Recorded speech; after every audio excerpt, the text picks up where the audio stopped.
We shall move to questions without notice. Are there any questions? And I give the call to the Honourable, the Leader of the Opposition. My question is to the Prime Minister. Millions of Australians have now seen, with their own eyes, the Prime Minister's appalling behaviour on the Bush Deep podcast. Now he embarrasses all of us by refusing to apologise to the Prime Minister of Japan. Why won't the Prime Minister stop treating us like fools, man up and say sorry to the Prime Minister of Japan? Order. Members on my... Order. Members on my right will cease interjecting. The Leader has asked his question. The Prime Minister now has the call.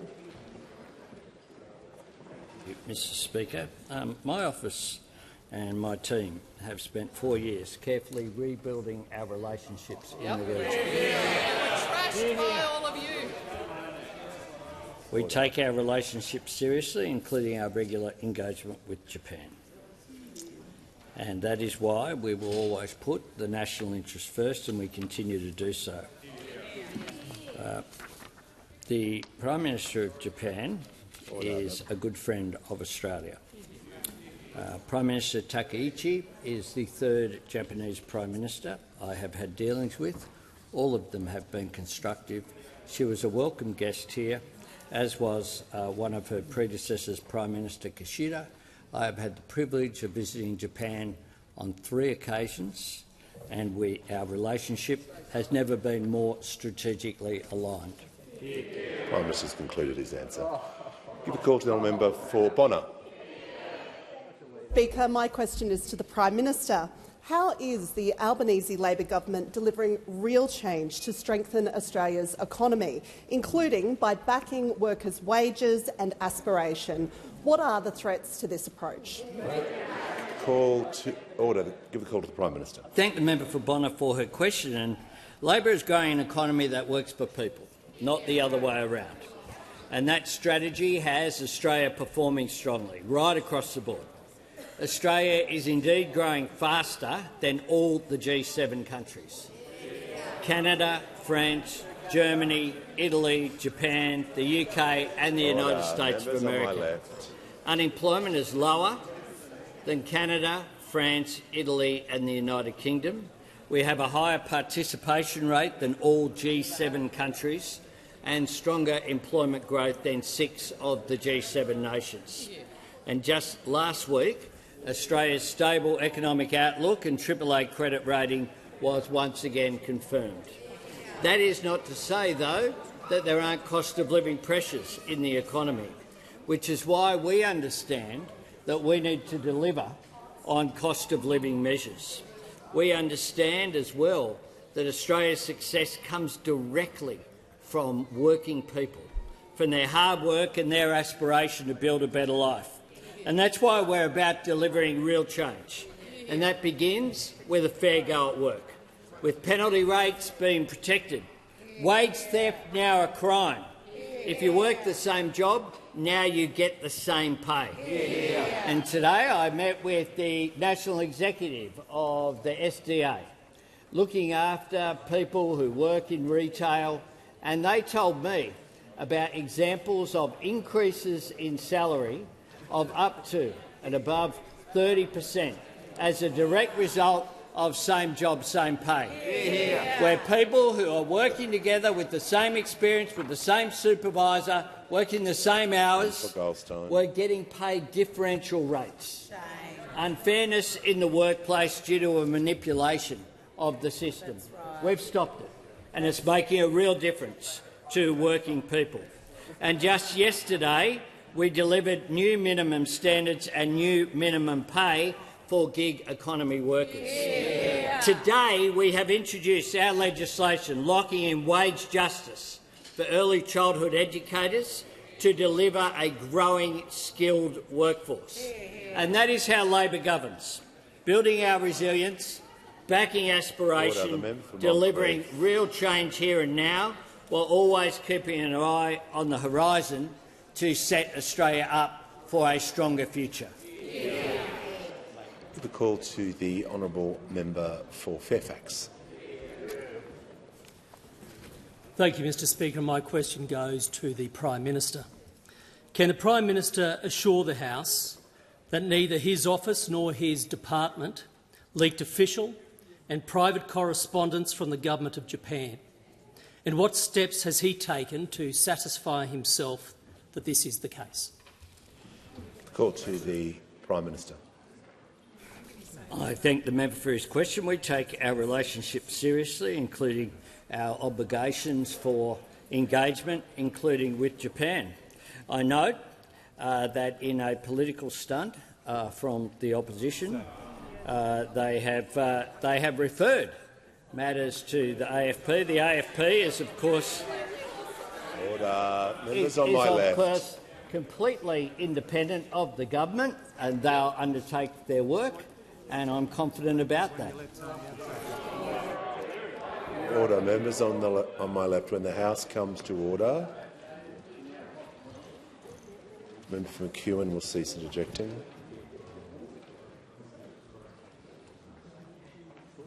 We'll hear from the honourable member for Ford. My question is to the Minister for Education. What is the Albanese Labor government doing to support early educators while keeping costs down for parents? What has been the response? Call to the Minister for Education. Thanks very much, Mr Speaker. Can I thank my friend, the formidable member for Ford, for his question? Mr Speaker, childcare workers do one of the most important jobs in this country, and when we were elected 4 years ago, many of them were leaving the job. They were leaving in droves, and that's not because they didn't love what they were doing. It's because they could earn more in a lot of other jobs than they could educating our kids. The attrition rate in some places was as high as 40%. That's 40% of the workforce out the door in any year.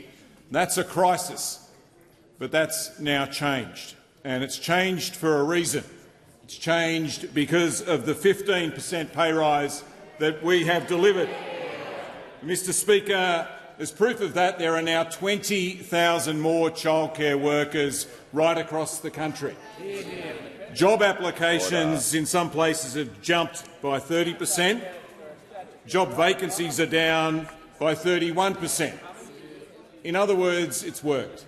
It turns out that if you pay people more people want to do the job.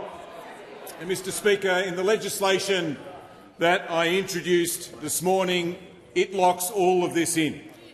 It's good for workers because they get paid more, but it's also good for parents too, because part of the legislation here is that childcare centres only get the funding if they also cap their fee increases, and that'll save the average family about $1,500 over the next 2 years.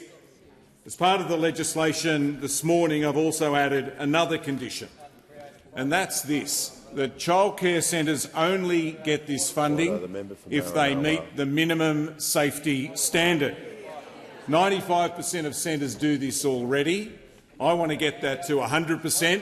It's the sort of thing that I think every parent across the country would expect. It's certainly what all of our children deserve. So this is the trifecta. It's good for workers, it's good for parents, and it's good for kids. It's why everyone across the country is backing it, everyone except the Liberal Party and One Nation. But that shouldn't be a surprise, because whether it's cutting student debt or whether it's expanding paid prac or whether it's fixing the funding of our schools or whether it's paying childcare workers what they deserve, this only happens because of this Labor government and because of this Labor Prime Minister. I think it's the crossbench. It's okay. Order. It happens to everyone. Okay. All right. Give the call to the member for Bradfield. Thank you, Speaker. My question is to the Minister for Agriculture, Fisheries and Forestry. We know that Australia's species extinction crisis is due to habitat destruction, invasive species and runaway climate change. And now 1 in 5 Australian bird and mammal species are at high risk from H5 bird flu, including seabirds, black swans and seals. Conservation scientists are calling for $200 million over 2 years to build that resilience of these critical species. Will the government commit that funding to give our wildlife populations the best chance of recovery? Call to the Minister for Agriculture, the Minister for Fisheries and the Minister for Forestry. Thank you, Mr Speaker, and I want to thank the member for Bradfield for that question. I know that she, like so many people in this place, are concerned about the impact of the H5 bird flu, and I know many members of the government have actually raised threatened species with me over many times in relation to what the government is doing. And as I said in this place many times, we have invested early in $113 million investment in preparedness for the bird flu. Of that $113 million, $47 million has specifically gone to improving habitat and improving biosecurity for captive held threatened species, native species, with a focus obviously on birds and the mammals that will be impacted by the H5 bird flu. The Minister for the Environment and the Environment Department also has another program which is $99 million for the Saving Native Species, which is also about improving the habitat of threatened species. Since the incursion of the H5 bird flu, we've also unlocked an almost $25 million, I think it's $24.8 million now with the states and territories in terms of the response on the ground in relation to the H5 bird flu, and that includes the preparedness that is happening on the ground by the states and territories. And I announced in this place yesterday that as part of that is the vaccination program. And I'm pleased to be able to say to the honourable member that the Victorian government has actually announced today that their state will begin vaccinating penguins, little penguins, and that vaccines from the Commonwealth have now arrived at Phillip Island, with little penguins both at Phillip Island and St Kilda to be vaccinated starting as early as next week. As part of the vaccination trials, we have looked at particularly wild birds and vaccinations, knowing obviously that vaccination is just a complementary part of that process and biosecurity is obviously our first line of defence. As part of the original $47 million investment, that biosecurity improvement has been really important, particularly for those threatened species that are held in captivity. So at lots of wildlife parks, including my own electorate I've seen at Raptor Refuge, where they have protected wedge-tailed eagles, for instance, and masked owls, and made sure that they've improved their biosecurity and the separation from native wild birds to protect them, particularly in relation to their food and water supplies as well. So there has been a lot of preparedness done to make sure that as a government we are doing everything we can do to protect our threatened species. And certainly from our government we know the biosecurity is the front line, but the vaccination and the vaccination program will also be complementary, and I look forward to hearing from other states and territories as they work on those vaccination programs. But it is terrific news that we're going to start vaccinating little penguins in Victoria. Call to the honourable member for Chisholm. Thank you so much, Speaker. My question is to the Minister for Aged Care and Seniors. How are pay rises delivering real change for aged care workers and the older Australians they care for? Why is this change needed after a decade of neglect? Call to the Minister for Aged Care and the Minister for Seniors.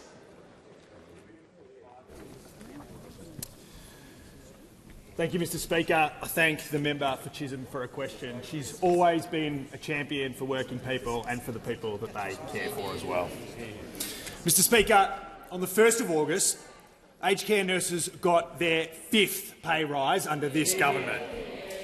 It means a registered nurse on the most common classification is now more than $36,000 a year better off than in 2022. An enrolled nurse on the most common classification is almost $32,000 a year better off. That's the type of money that helps people buy a home, take their kids on holiday, or just set up their family for a better future. All up, this Labor government has invested almost $18 billion into aged care wages in the past 4 years, the biggest investment in the history of our country. The Fair Work Commission determined that aged care work had been undervalued for decades. And let's be honest, Mr Speaker, a bloody big part of that was because it's mostly done by women. Better pay isn't just giving nurses what they're owed. It actually means better care for the older people who built our communities. We need those nurses, so we need to pay them properly. It seems fairly self-explanatory, Mr Speaker, a bit of a no-brainer. And yet, in a cosy speech to the Sydney Institute last month, the Leader of the Opposition didn't quite agree. He said the care economy has exploded. He said that this workforce is disproportionately unionised. He said it's been awarded hefty pay increases. And he said Labor then backed those increases with billions in additional taxpayer funds. Mr Speaker, I've read that passage a bunch of times now. And Forest. maybe for once, the Leader of the Opposition might actually be onto something. Because you know what? That's all right. That's all correct. It's all true. When he says the care economy has exploded, he means we hired the nurses that Australians need. Yeah. When he says they were awarded hefty pay increases, he means we gave them the pay rise they deserve. Yeah. The Leader of the Opposition calling nurses disproportionately unionised, I can assure him, will be a badge of honour for the mighty ANMF. And when he says Labor backed it with billions in taxpayer dollars, yes, we did. Order. That's not an attack, Mr Speaker. That is our record. He put care economy in inverted commas in his transcript. Inverted commas. Around the word care, like it's a rumour going around the place. Then he told us that the country is in a death loop. He had aged care nurses in the frame when he said it. When an aged care nurse's pay goes up... Concluded. The minister's time is concluded. Order. Before I call the member for paid, order. Just take a seat. Order. The member for line. When the House comes to order, I'm pleased to inform the House that present in the gallery today is Mr Ben Goldsborough, MP, the member for South Norfolk in the UK Parliament. I'm also pleased to inform the House that present in the gallery today is a delegation of congressional staff from the United States Congress, including the Speaker's office, who I had the pleasure of meeting earlier today. And also we have Mr Connor Paul, a social worker, author and survivor advocate who is working to transform the family violence system to prioritise the unique needs of children and young people. At just 22, Connor's advocacy is helping shape national conversations on family violence to ensure young victim survivors receive the support they need. Welcome, Connor. Give the call to the honourable member for Page. Thank you, Speaker. Speaker, my question is to the Prime Minister. Yesterday, the Prime Minister accused millions of Australians who have used capital gains tax and negative gearing to get ahead of taking, and I quote, taxpayer-funded landlord welfare. The Prime Minister, the Treasurer and the Minister for Housing have all personally used capital gains tax and negative gearing on their investment properties. Why is the Prime Minister attacking millions of aspirational Australians for trying to get ahead, just like he did? The call to the Prime Minister. Thanks very much, Mr Speaker. Well, the member is either deliberately or accidentally misleading the House with that question, because yesterday, as he will know from Hansard, I was quoting Scott Pape, the barefoot investor, in the Herald Sun. Now, if the member wants to attack the Herald Sun for its coverage of housing issues, then that is a matter for him. I was quoting Scott Pape, Herald Sun, News Corp. If you have a problem, I suggest you take it up with Mr Pape. Order. When the House comes to order.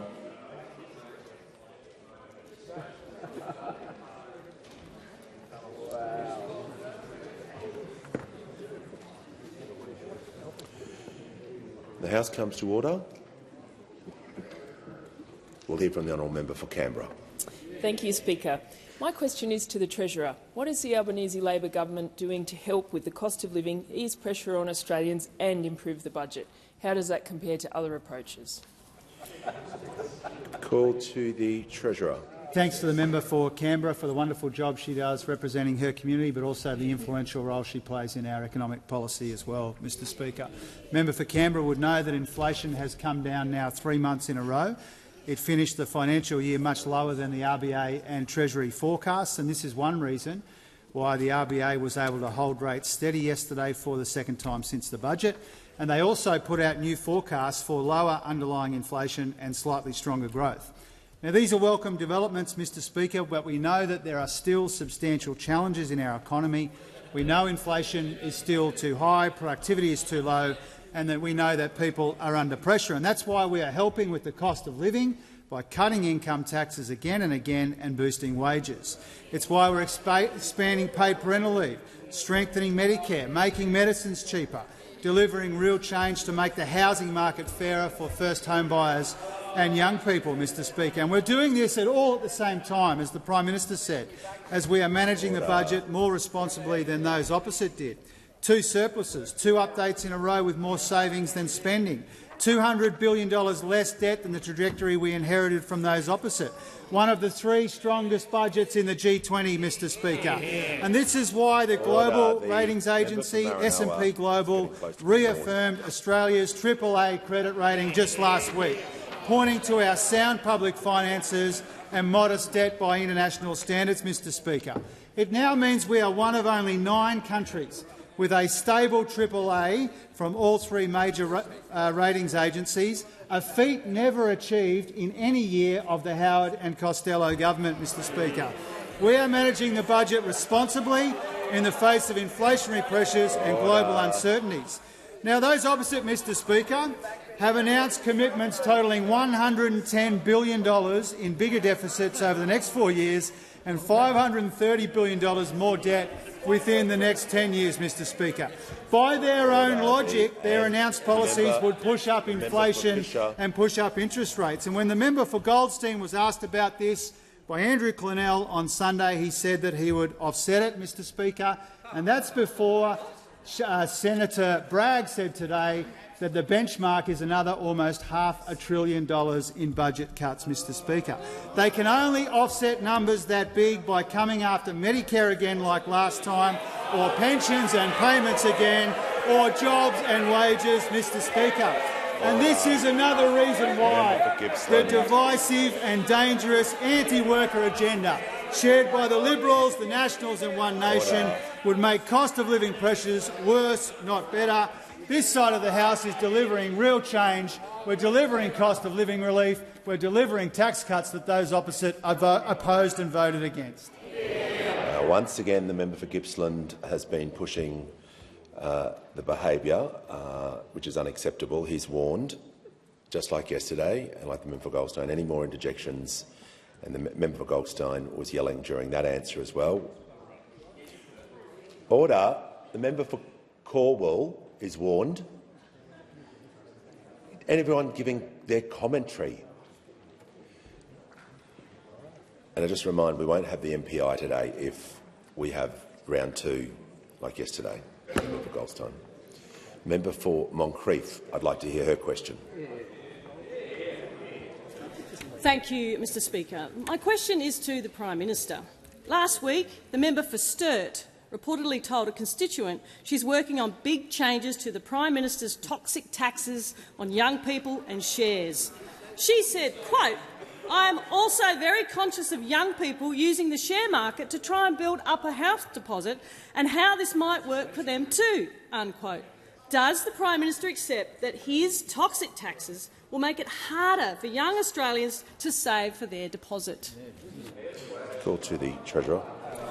Thank you, Mr Speaker. Whether it's the Prime Minister, Treasurer, all members of the Cabinet. You don't give commentary once you've given the question. It's highly disorderly. The Treasurer will now have the call. Thank you, Mr Speaker. The Prime Minister and every single member of his Cabinet takes the views of our caucus colleagues very seriously. And we take seriously the views that are put to us in our regular engagements in the communities that we represent around the country, Mr Speaker, as we go about implementing these very important and very ambitious reforms, Mr Speaker. And it's not unusual for good local members to relay to ministers issues which are raised by their constituents to ministers. That's how it's supposed to work, Mr Speaker. That's how it's supposed to work. Now, the member for Sturt is not just a good local member. The member for Sturt is an outstanding local member. an outstanding local member.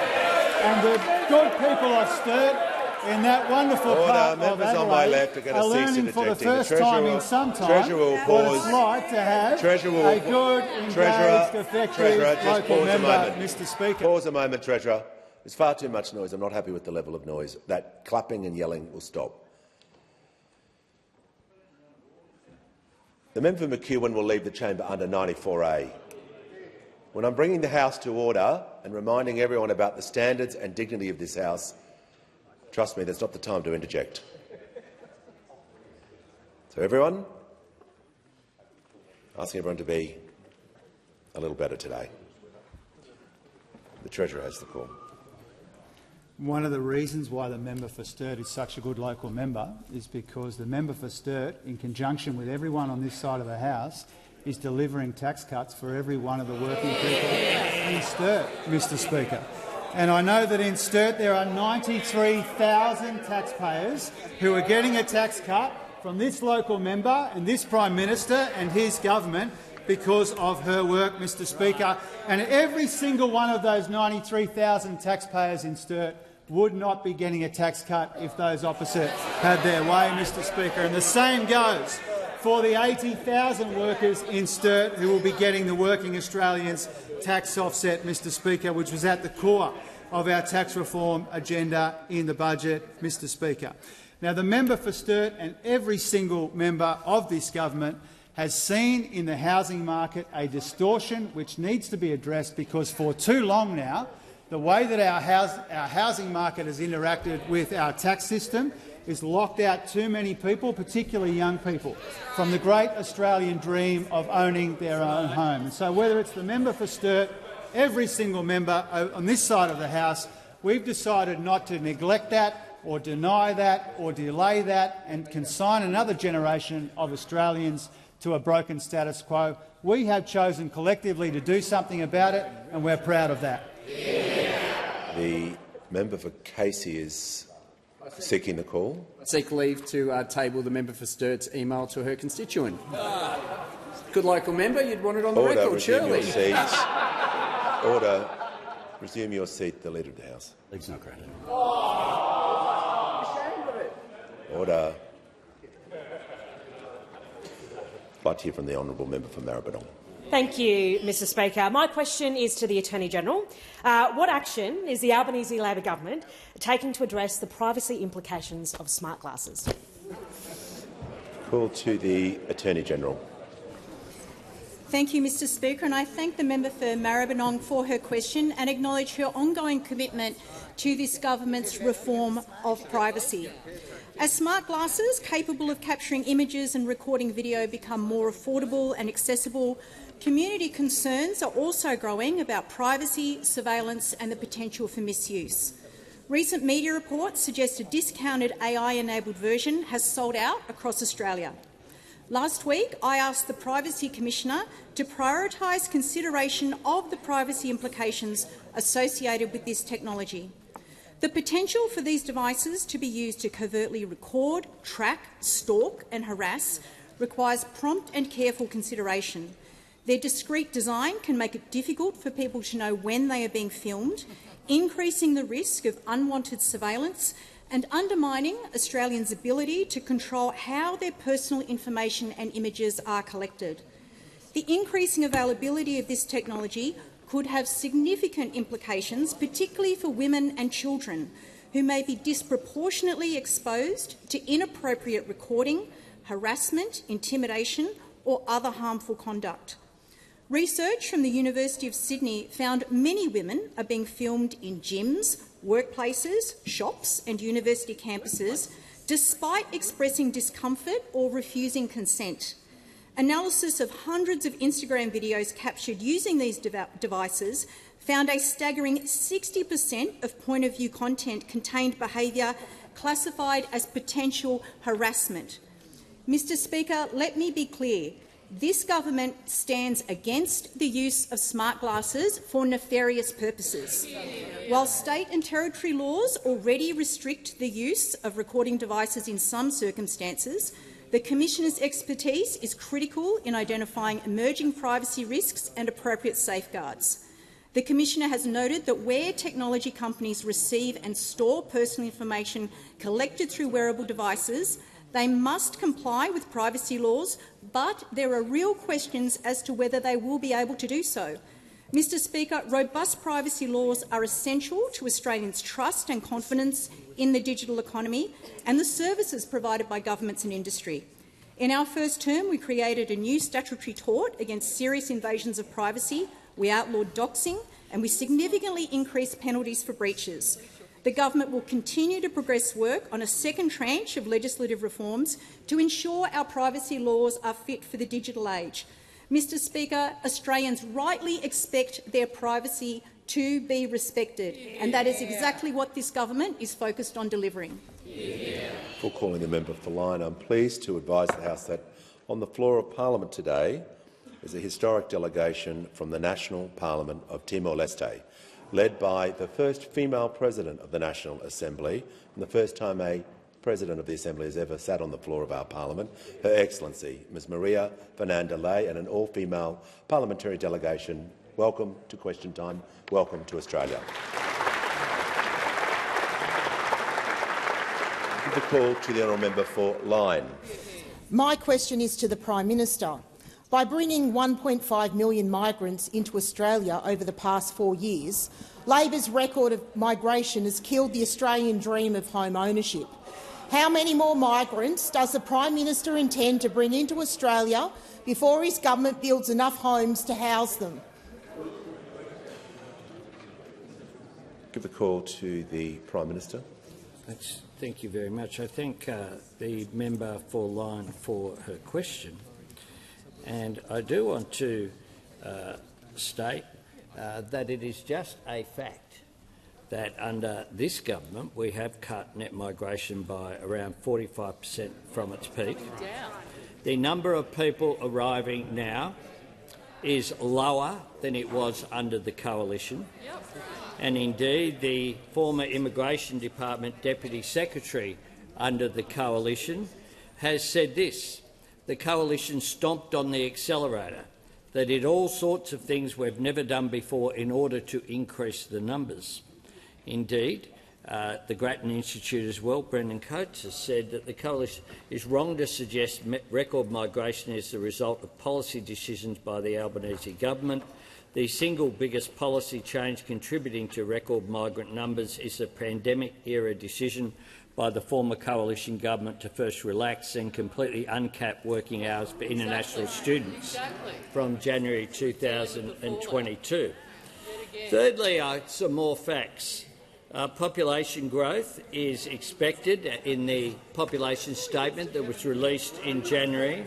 Is expected to slow to 1.3% in 2025-26 and 1.2% in 2026-27, which is lower than the average of 1.4% that was experienced during the decade of the 2010s. By 2030-31, Australia's population is expected to be 754,000 smaller than what the former Coalition government was forecasting prior to the pandemic. Order. Member for Swan is warned. Give the call to the honourable member for Macquarie. Thank you, Speaker. My question's to the Minister for Climate Change and Energy. How is the Albanese Labor government delivering real change for Australians when it comes to energy? What policies would put a stop to this change? Call to the Minister for Climate Change and the Minister for Energy. 504,470, Mr Speaker. That's how many Australians have put in a cheaper home battery in the last 12 months. Australia is now the home battery capital of the world, Mr Speaker. To put this in perspective, the member for Barker. Australians have put in 14.1 gigawatt-hours worth of home battery capacity in just over 12 months. The United States has a total of 9 gigawatt-hours of home battery capacity. Australians have put in more home batteries in the last 12 months than the United States has put in history, Mr Speaker. That is the Albanese government and Australians working together to reduce their bills and emissions, reducing bills for themselves and reducing bills for everyone else. And batteries have played a huge role in seeing the 47% reduction in wholesale prices in Australia over the last 12 months. Now, as the House knows, Mr Speaker, this is a transformation which is being led in our outer suburbs and regions. When the House last sat, I was able to tell the House that there are 5 federal electorates where more than 10% of the households have put in a cheaper home battery. I congratulated the Leader of the Opposition for the people of Hume having 10% of that electorate having put in cheaper home batteries. I can update the House over the break. It's now 12%.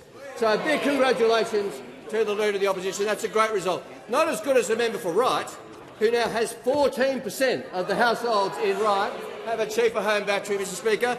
Or the member for Greenway at 13%, or the member for Mitchell at 13%, or Mayo at 13%. But there's other news, Mr Speaker. I can tell the House there's now one more federal electorate which is tipped over and now has more than 10% of the households in that electorate having installed a cheaper home battery, and that is the honourable member who asked me the question, Mr Speaker, the people of Macquarie in Western Sydney, leading the way as the honourable member herself has led the way when it comes to climate action. Now, I'm asked what could get in the way of change, and the Liberals and Nationals have made it clear they would abolish this policy. Now, I understand, I do understand, I get it. The concept of a popular energy policy is one that they have a lot of difficulty dealing with, given that they went to the last election with a $600 billion nuclear plan, which played no small part in costing them that election, Mr Speaker. And we're back here again. The member for Wannon said just a little while ago, we'll have more to say with our nuclear plan in coming months. There's a lot of work being done. It's nearly finalised. We'll be able to put it out very soon. Remember the former Leader of the Opposition saying it'll be out in weeks, and it was 8 months later and there was no costing? And the next time, Mr Speaker, there'll be no costing and there'll be no locations either, Mr Speaker, because they won't even tell the Australian people where the nuclear reactors will go next time. So we look forward to that debate. We look forward to the difference of Australians getting on with reducing their bills while the Liberals will put them up with their nuclear fantasy. I give the call to the honourable member for Fowler. Thank you, Speaker. My question is to the Prime Minister.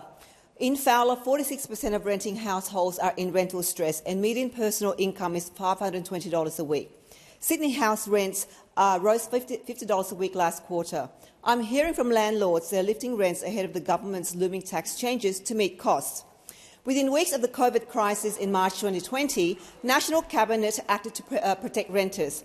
Prime Minister, will you convene National Cabinet to put renters on the agenda before these changes begin? Call to the Prime Minister. I thank the member for Fowler for her question. I note that in the tax changes which were in the budget, that for existing people who have negatively geared properties, those changes absolutely continue. They can still negatively gear those properties because they're grandfathered, in spite of what some of the contradictions and some of the commentary has been. I note also that in an area that is growing, such as the member for Fowler's, that there will still be negatively geared properties available for new builds, which in an area where you have expansion of new housing is a good thing, because that not only benefits the people who want to take up the opportunity of negatively gearing a property, and good on them if they choose to do that. Importantly also, their building supply, which will make a difference as well, because everything that we have done has been focused on supply. I'm asked about cost of living in Fowler as well, and I do note that around 65,000 taxpayers in the members' electorate will benefit from the tax cuts that came in on the 1st of July as a result of our re-election in May last year, tax cuts that wouldn't have been taken place had the Leader of the Opposition been elected as a minister and a Dutton government was sitting on this side of the House. I note also there'll be another tax cut on the 1st of July next year. I note as well, in terms of Listo, that around 8,500 could benefit. In terms of student debt relief, some 24,000 people in Fowler have benefited, and the Liverpool Medicare Urgent Care Clinic has seen 21,900 presentations. The Prime Minister has concluded his answer. Give the call to the member for Moreton. Thank you, Mr Speaker. My question is to the Minister for Pacific Island Affairs. How is the Albanese Labor government working to help make our region safer, more prosperous and more resilient? How will the network of agreements with Pacific nations deliver for Australia and the region? The call to the Minister for Defence Industry and the Minister for Pacific Island Affairs. I thank the member for her question and her deep interest in this area. Speaker, we're in a permanent contest in the Pacific, and the Albanese government is strengthening relationships with our neighbours to deliver in the national interest. We turn up, we listen and act on Pacific priorities. We do this because the Pacific is our home, and our security and prosperity depends upon the security and prosperity of the region. Yesterday we tabled two landmark treaties with Fiji, the Ocean of Peace Alliance and the Boele Union. The Ocean of Peace is Fiji's first alliance and only our fourth.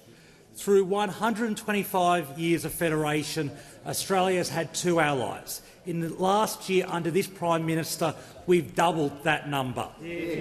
Speaker, entering an alliance is the greatest act of trust possible between two countries, promising to come to each other's aid at a time of existential danger. But assuming this responsibility with Fiji was a natural step.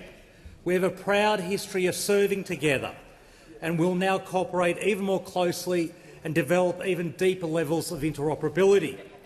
The alliance also creates an obligation to consult on security threats to the sovereignty, peace and stability of either party.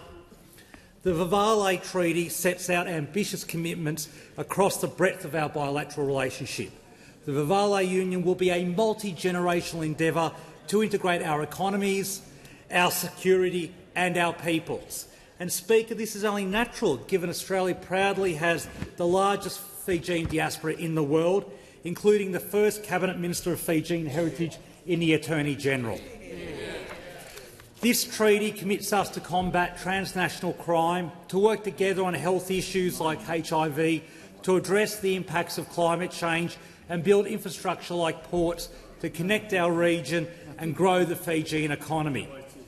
Speaker, these treaties build on a network of agreements which seek to protect our interests and keep Australians safe.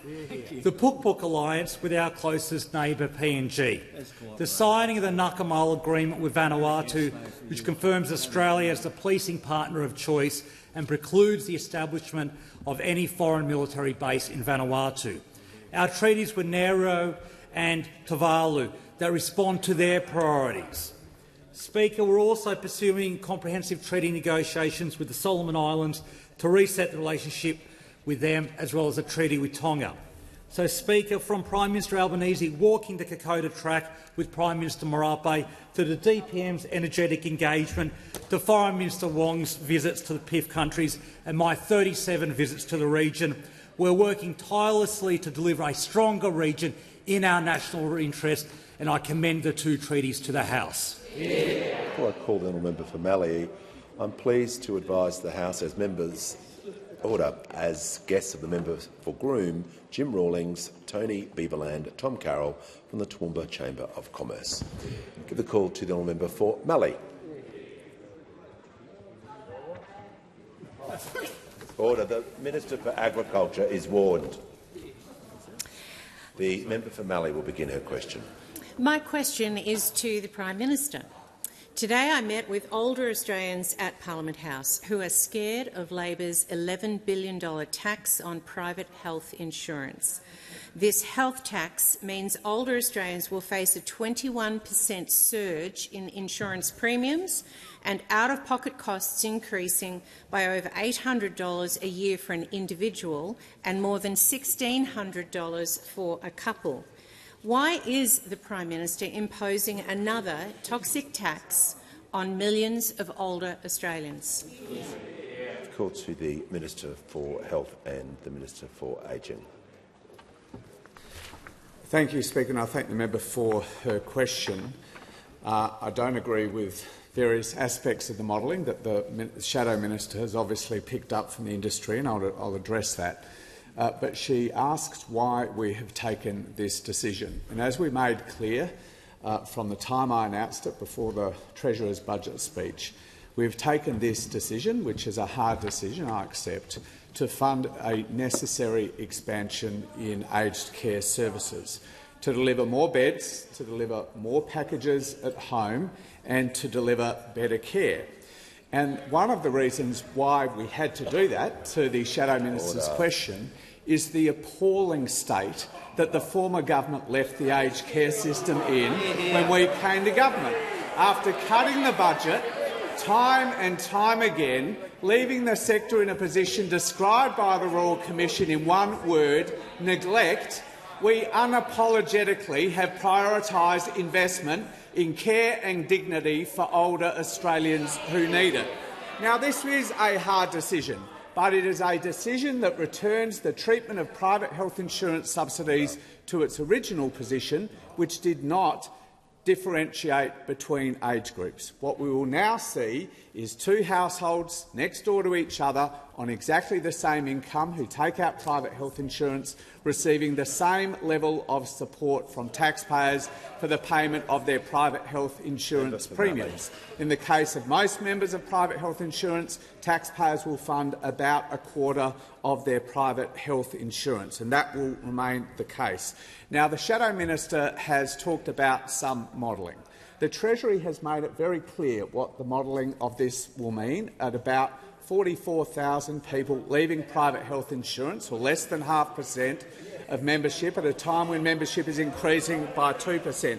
Now, the Shadow Minister parrots modelling from the insurance industry. We will remember when the insurance industry said that 1.6 million people would leave private health insurance when we means-tested the private health insurance premium under the last government. And indeed, insurance membership went up. It went up. It didn't go down at all. We also know that Melbourne University, not the government, certainly not the insurance industry, last week indicated modelling that was even more modest than the modelling released by Treasury. So I'll return to the question of why we are doing this. We are doing this as a hard decision to fund the necessary budget investment in an aged care system to support a growing number of older Australians who need it. So the question is, what is the opposition proposing here? We don't do this aged care investment, we don't invest in more beds, we don't invest in more packages, or have you got another idea to pay for it? If you have, tell us what it is. Order. Give a call to the honourable member for Bullwinkle. Thank you, Speaker. My question is to the Minister for Housing. How is the Albanese Labor government providing safe and secure housing for women and children escaping family and domestic violence? And what are the risks to these policies? Call to the Minister for Housing, the Minister for Homelessness and the Minister for Cities. Speaker, thank you so much, and I want to thank the member for Bullwinkle for her question. Speaker, she is a brilliant advocate for her local community and brings into this chamber a lifetime of service to our health system and to Australians through her career in nursing. And I really want to thank her for the particular focus that she has put on this problem that we face as a nation on domestic violence. Speaker, our country faces a domestic violence crisis.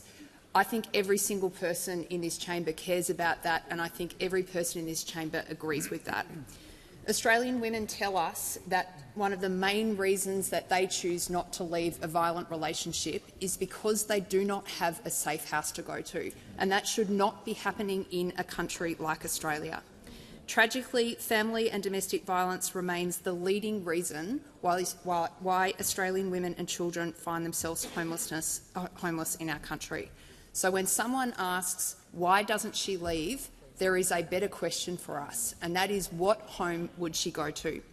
Speaker, our government is helping provide an answer to that question. Today, we announced an investment of $308 million for 448 new crisis and transitional homes right across Australia. Speaker, these homes will provide, through the lifetime of that investment, safe housing for 22,000 Australian women and children at that moment in their lives where they most need and deserve the support of governments. Now, Speaker, these houses will not just be a roof over people's heads.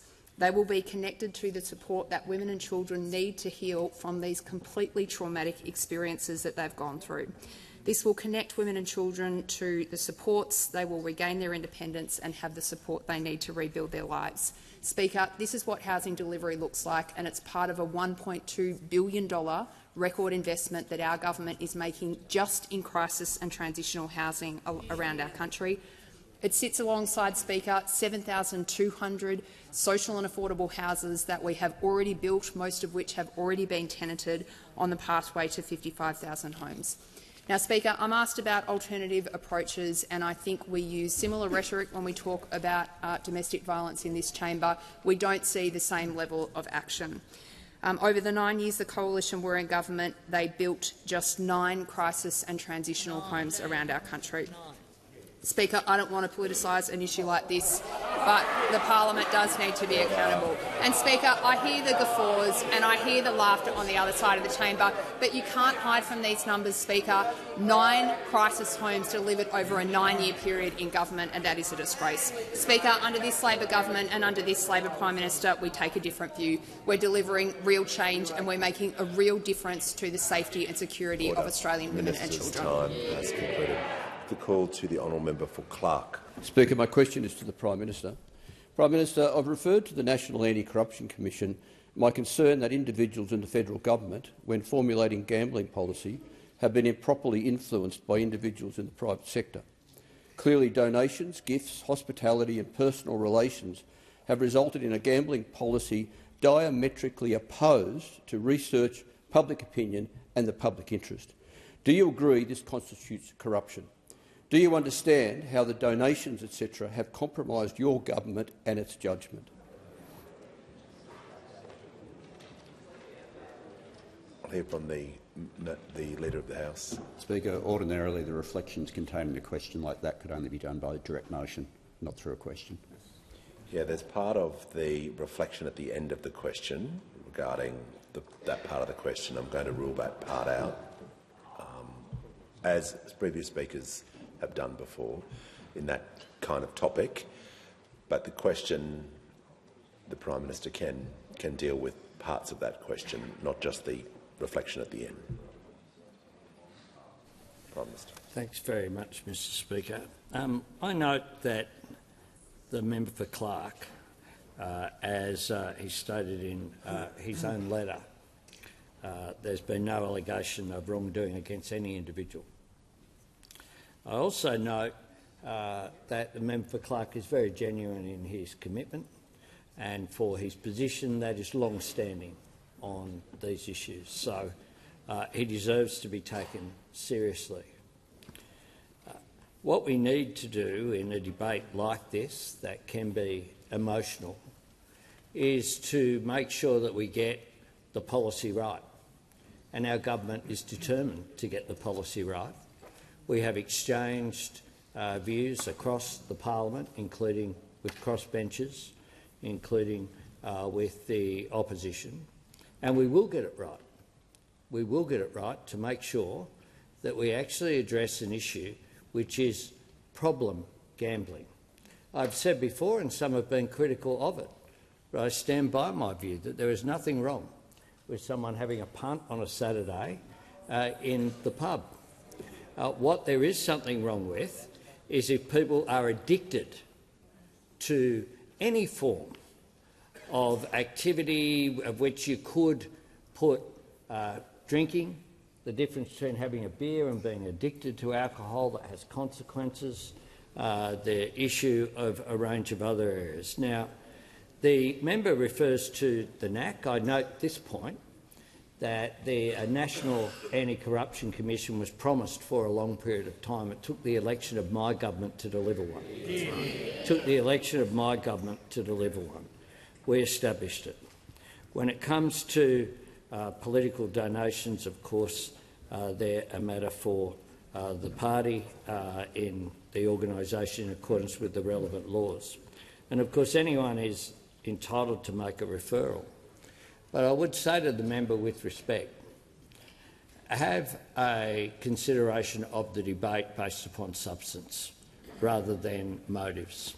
This is a government, and I know in the exchanges I've had with members of the opposition, with members of the crossbench, people come to these issues with a genuine perspective. And we have genuine differences as well on some of these issues. But to question people's motives is, I think, undermining the civil debate that is required on these issues. We'll continue to promote. The legislation is before the parliament today. It hasn't been influenced certainly my position has not been influenced in the way that is suggested, I'm sure, of all of the members on this side, and I don't suggest members on any side of this debate have been influenced, other than by how do we deal with an issue that is complex, it isn't simple. Overwhelmingly, as the member full well knows and was experienced in the last parliament, the major issue of addiction and problem gambling is poker machines, which are not dealt with by this jurisdiction but are dealt with by state and territory governments. So we will have a debate on our legislation. Constructive discussions are continuing.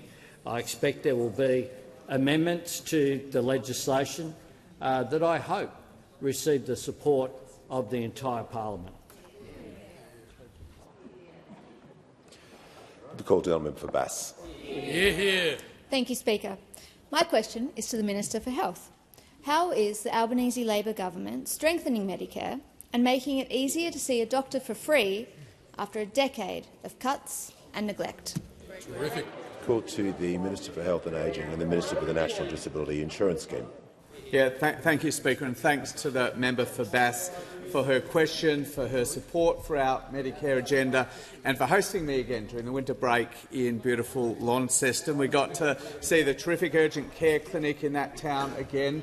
It's seen more than 65,000 people, more than any other urgent care clinic in the network. It's just a terrific exemplar. And we also got to meet some of the doctors who've taken up the bulk billing incentives that have been part of our budgets. And like the rest of the country, Speaker, as the member knows, bulk billing rates in Bass were in freefall when we came to government, thanks to a decade of cuts and neglect. But our investments have turned that around. Bulk billing for pensioners and concession card holders in Bass had got down to just 8 in 10 visits, but now I'm pleased to say it's over 90% again and continuing to climb. And bulk billing increases for people without that concession card have been even bigger in Bass. They've climbed by more than 21%, Mr Speaker. We've seen similar increases right across northern Tasmania. Indeed, Speaker, bulk billing is up in every single state and territory, thanks to our record investment, delivering literally millions and millions of additional free visits to the doctor every single year. And that's delivering real change for Australians, Mr Speaker. It's delivering real cost-of-living relief in their household budgets, and it's delivering a stronger Medicare. But, Speaker, that could not be further from the position of the opposition on Medicare, evidenced by that decade of cuts and neglect. We've known for decades, literally, Mr Speaker, that they've never supported bulk billing. The father of the modern Liberal Party, John Howard, described bulk billing as an absolute rort. And through that decade of cuts and neglect, the former government tried to abolish bulk billing entirely. The shadow treasurer has described Medicare as, and I quote, a system designed to keep people ill, Mr Speaker. A pretty extraordinary description, but at least the shadow treasurer has had a stab at it and expressed a view. The Leader of the Opposition, I continue to search his website every week or so, still can't find a single mention of Medicare or health policy on the Leader of the Opposition's website. And of course the Shadow Minister has had to ask my department for help in understanding what Medicare means in the first place, Mr Speaker. asking the department for a definition. We've helpfully provided her with that, and hopefully that will give her a foundation to put together a health policy for the next election so they don't have to simply copy ours. Well, Mr Speaker, the member for Bass, she knows what Medicare means. She knows it means universal access to the best healthcare system on the planet, no matter where you live, no matter your ability to play, and that means a healthier Australia. That's the crossbench. Give the call to the member for McKellar. Thank you, Speaker. Today, this week is Dentists on the Hill week. Dental decay remains the most common preventable chronic disease in Australian children. Roughly 1 in 3 children has tooth decay by school entry and 1 in 4 is living with untreated decay. After the UK implemented a sugar-sweetened beverage levy 10 years ago, there was a dramatic reduction in the number of children requiring tooth extractions due to decay. When will the government put the health of Australian children first and implement a sugar-sweetened beverage reformulation levy? Thank you. Thank you. Give the call to the Minister for Health. Yep. Speaker, I'd just like to point out that it was our question and the member was on his feet. Now, you've said that sometimes, and it happened earlier, when a member wasn't up getting the call, that we have to have the right order. So I respectfully ask you to give the member the question, just for the consistency and order of the House. Thank you. Look, I will admit that I made the mistake there. So when I make mistakes, I own up to them. Order.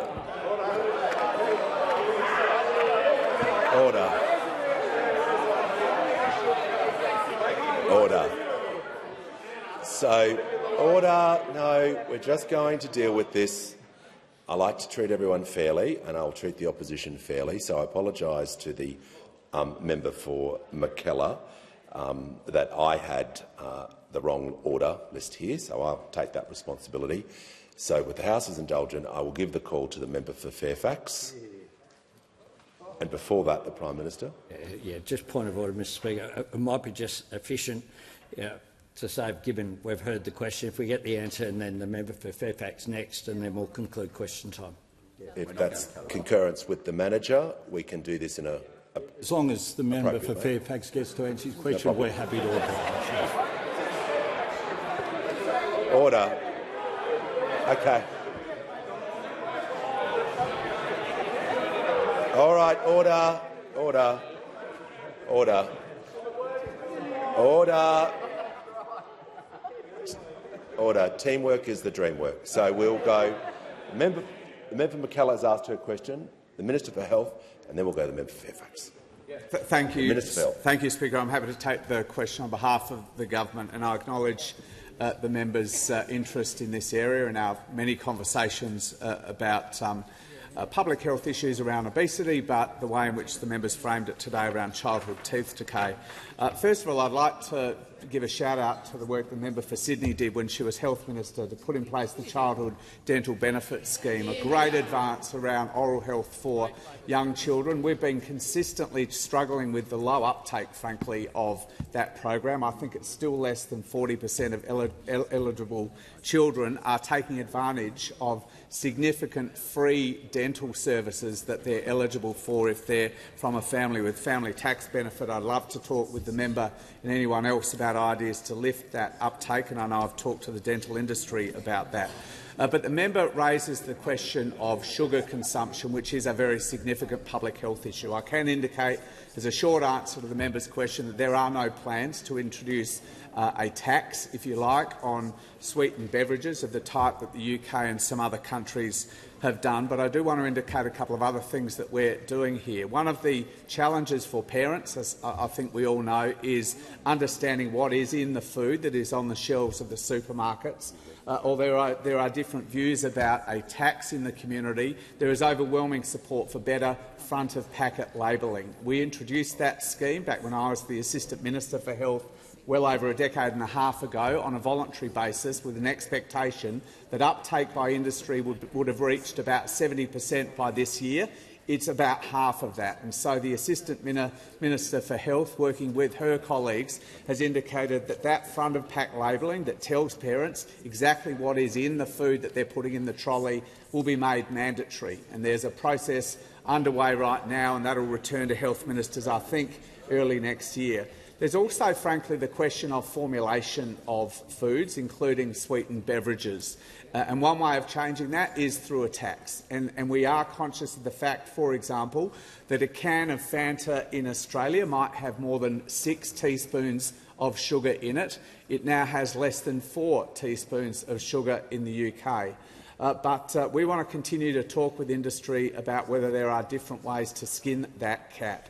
I would like to see a reformulation of a range of products that have high levels of sugar in them that particularly children consume. The Assistant Minister will be meeting again with industry later this month to put together a work plan to work through some of that. And I think industry, frankly, needs to consider the question of why voluntarily they could not reduce the sugar content of some of these sweetened beverages down to the level you do see in other countries without the imposition of a tax. Give a call to the member for Fairfax. Thank you so much, Mr Speaker.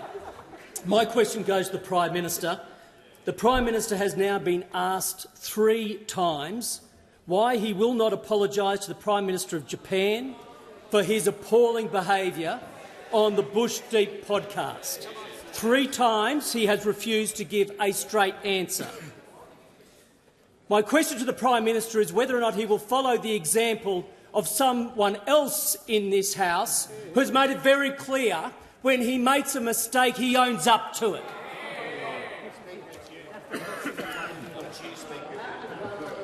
Order. Prime Minister has the call. Thanks, Mr Speaker. Well, the fact is that I have worked and the government has worked to improve relations in our region and indeed right around the world to repair them. And our relationship between Australia and Japan has never been stronger. We have never been more strategically aligned than we are today. And my government's made the significant decision to procure the upgraded Megami-class frigates for Australia's General Purpose Frigate program, a reflection of the trust between our two nations. Our enhanced defence and security cooperation increases the interoperability between our defence forces, and indeed one of the activities that I've done as Prime Minister is to welcome the naval fleets from all of the Quad countries into Sydney Harbour for the joint operations that is occurring. And indeed, throughout the visit of the Japanese Prime Minister as well, one of the things that we did then was to establish the Australia-Japan Leadership Dialogue. This is a 1.5-track dialogue which will bring together leaders and experts from across government, academia, business and civil society to help address the most important issues in the Australia-Japan relationship. I look forward to continuing to have a very good and positive relationship with the Prime Minister, as I have with leaders in our region. Order. Give a call to the honourable member for Leichhardt. My question is to the Minister for Skills and Training. How is the Albanese Labor government's free TAFE program backing Australians, including in the Torres Strait, to get the skills they need to support their community? Does anything stand in the way of more of these opportunities? Call to the Honourable the Minister for Skills and Training. Thanks, Speaker, and thanks to my friend, the member for Leichhardt, for his question. In just a short time in this place, he has already made a really significant contribution. And when the Deputy Prime Minister and I had the great privilege of joining the member in the Torres Strait last week, we saw just how effective a member he is, respected and recognised everywhere, although, as he did say, he is hard to miss. It was just over a year ago that I was in the Torres Strait on Thursday Island to announce our investment in a new health hub for the TAFE campus, meaning people could study nursing without having to leave the Torres Strait. And so it was fantastic to return to see what this investment, together with Free TAFE, is delivering. And it was great to meet Ash, a Torres Strait Islander who is well underway towards completing his diploma of nursing, and he'll be one of the first to have completed his whole course on country. Ash told me and the Deputy Prime Minister that studying this course simply would not have been possible but for Free TAFE. So, Speaker, Ash is one of the hundreds of thousands of success stories that have come from Free TAFE, and Ash symbolises why Free TAFE is so important. Free TAFE is changing lives. It's backing more Australians into good, secure jobs that our communities need right around the country. It's also backing more First Nations people to learn and to train on country, which we know means more course commencements, more completions, and also engages more people around those students in learning. So it's stories like that of Ash's that remind us on this side of the House how important the work we're doing is, especially making Free TAFE permanent. And it's why I continue to be surprised, shocked indeed, that the Liberals, the Nationals and One Nation have teamed up to try to block permanent Free TAFE. But thanks to the work of the Albanese Labor government, Free TAFE is here to stay. Free TAFE is here to stay, with 100,000 places guaranteed each year from 2027. And the only thing that stands between more Australians accessing those opportunities that Ash has, more opportunities in the jobs that come from Free TAFE, are those opposite. A coalition of cuts and chaos who always talk down Australians and talk Australia down. This side, Labor, is the party of TAFE. The opposition leader here, he can't even say the word. He can't even say the word TAFE or look up Medicare online, it seems. But on this side of the House, with Free TAFE, we keep on delivering real change, backing Australians like Ash to get skills they want to do the jobs we need, from the Torres Strait to Tasmania, right across to WA and everywhere in between. The Prime Minister. Prime Minister. You got two in a row and they're still complaining, Mr Speaker. I ask that further questions be placed on the notice paper.